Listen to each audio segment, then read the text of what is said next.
According to Chris Johnson on TSN, Brad Marchand might be on the move to a team in the West. I was going to wait till tomorrow to do anything about the trade deadline, but I don't think this one can wait. So buckle up, Bruins fans. I'm here to give you the latest info on your beloved Boston Bruins. If you've been liking my Bruins content, please leave me a like and subscribe.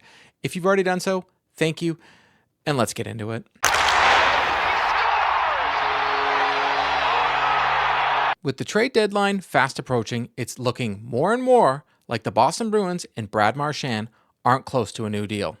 According to Chris Johnston of The Athletic and TSN, there's a strong belief around the league that the Bruins will trade Marchand prior to the NHL trade deadline. At this point in time, there's no confirmation that Marchand is going to be traded, but the feeling is league-wide that he's likely to be moved by the Bruins at some point to the West.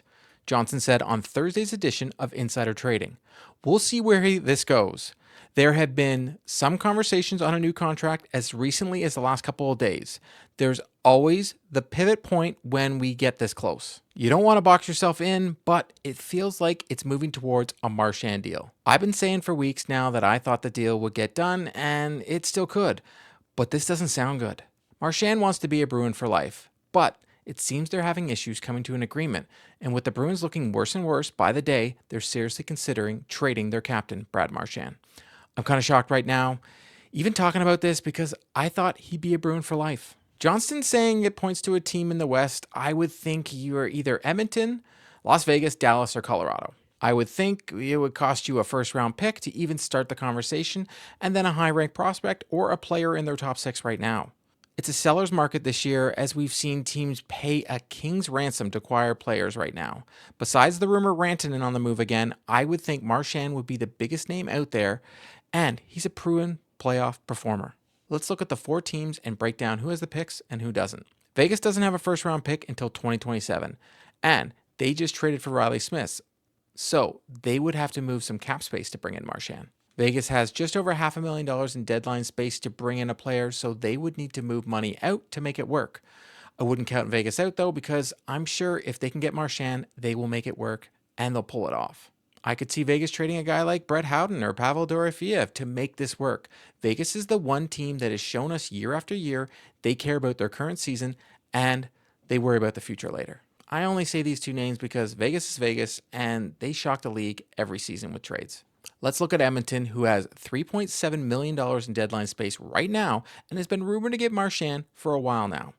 Edmonton doesn't have a first-round pick until 2026, but has the cap space. But Edmonton has the same issue the Bruins do, and that's a team full of guys with no move clauses. I look up and down the Oilers roster, and I don't see a guy that jumps out to me that they could be moved, but anything is possible at this time. I also don't see anyone I would think the Bruins would want, or they could even get. Edmonton confuses me, but if they're willing to throw a ton of picks the Bruins' way, maybe it could happen. Edmonton also most likely wouldn't be able to re-sign him, which would open the door for Marchand to still re-sign with Boston after the playoffs. Dallas is very intriguing because they have $4.5 million in cap space for the deadline, a no-tax date, and also don't have a first-round pick until next season. That draft is supposed to be a very deep one, so I would think that the pick the Bruins would want anyways. Dallas Stars, though, have a ton of young talent up front, and they might be willing to part with one of them. I would think the Bruins would ask for Wyatt Johnston and would get a quick no, but they'd move down the list from there. That list would include Logan Stankoven, Maverick Bourque, and Mason Marchment. I'm not saying Dallas would give up any of these guys, but I'm sure those are the players what Bruins would ask for and go from there. I would think Stankoven is right up there with Johnson on the not a chance, but maybe Maverick Bourque? Dallas has a ton of pending UFAs and are in a win-now mode, so if they're putting all their chips in, Marchand would be a very good choice. Then it leaves the team everyone probably thinks he'll go to because his buddy Nate McKinnon plays on them, and that's the Colorado Avalanche. Colorado has $3.2 million in cap space, and like all the other teams, doesn't have a first-round pick until 2026. Colorado has been dangling Casey Middlestat to any team that will listen, but I think the Bruins would have their eye on someone like Colton Ross.